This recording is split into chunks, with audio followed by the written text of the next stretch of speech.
સૌથી પહેલા આજે વીર સાવરકર સ્પોર્ટ્સ કોમ્પ્લેક્સના લોકાર્પણ પ્રસંગે હું દેશના વડાપ્રધાન નરેન્દ્રભાઈ મોદીનો હૃદયપૂર્વક ધન્યવાદ અને આભાર માનવા માંગુ છું।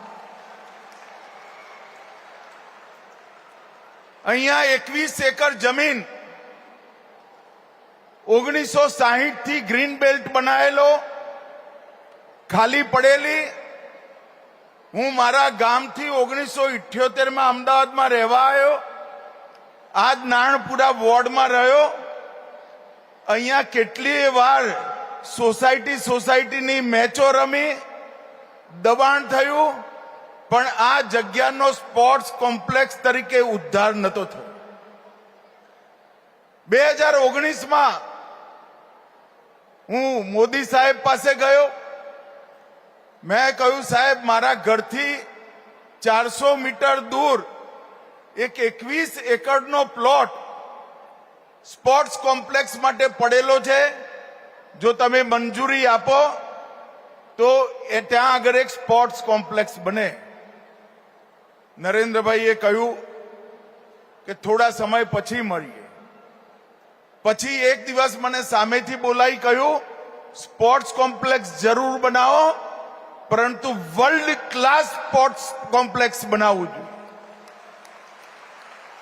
અને આજે હું મનસુખભાઈ, ભૂપેન્દ્રભાઈ અને હર્ષભાઈનો હૃદયપૂર્વક ધન્યવાદ કરું છું કે મારા વોર્ડમાં જ એક વિશ્વ કક્ષાનું સ્પોર્ટ્સ કોમ્પ્લેક્સ વીર સાવરકર સ્પોર્ટ્સ કોમ્પ્લેક્સ બનીને તૈયાર થયું અને આજે એનું લોકાર્પણ થઈ રહ્યું છે।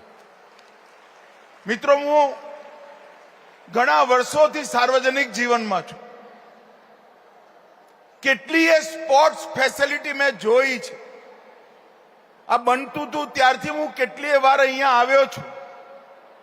એના જુદા જુદા સ્તરના વિડીયો પણ મેં જોયા છે, પરંતુ મને બોલવામાં જરાય ખચકાટ નથી કે આપણું આ વીર સાવરકર સ્પોર્ટ્સ કોમ્પ્લેક્સ પોતાની રીતે ભારતમાં સૌથી મોટું અને દુનિયામાં સૌથી અદ્યતન સ્પોર્ટ્સ કોમ્પ્લેક્સ આજે આપણે ઉદ્ઘાટન કરી રહ્યા છીએ।